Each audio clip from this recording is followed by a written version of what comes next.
योग वशिष्ठ 83वां दिन। ऐसा जगज जांगल जीर्णवल्ली सम्यक समालोक कुठारकृता।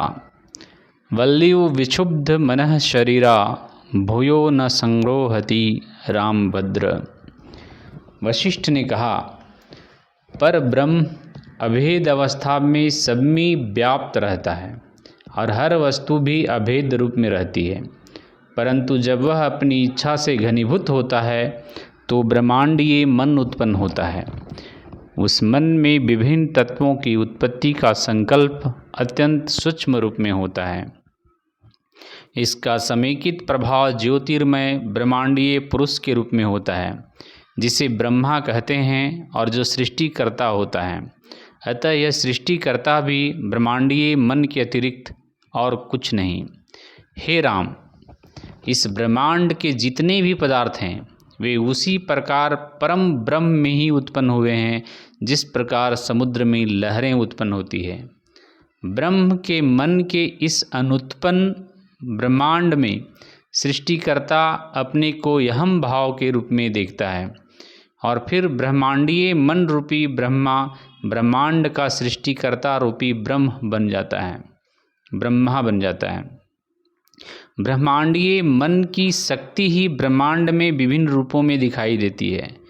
तरह तरह के अनंत जीव जंतु इस ब्रह्मांडीय मन में उत्पन्न होते हैं, जिन्हें विभिन्न नामों से जाना जाता है।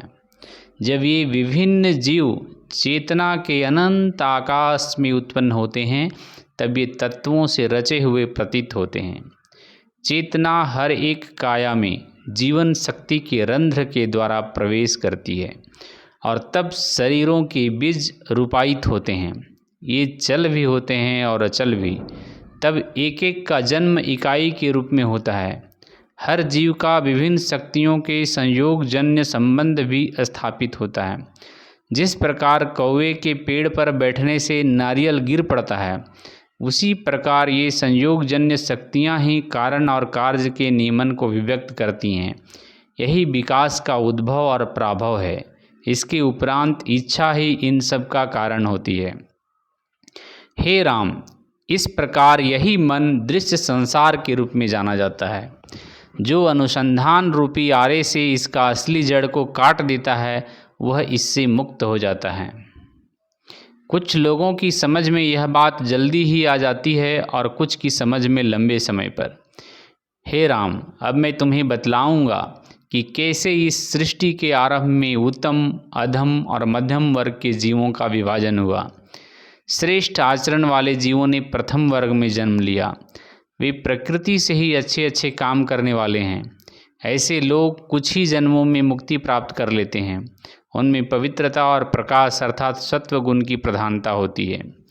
मध्य वर्ग में वे प्राणी आते हैं जो इच्छा और क्रियाशीलता से भरपूर होते हैं।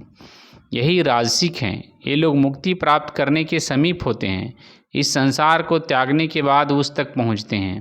इनमें सत्व और रजस दोनों गुण होते हैं।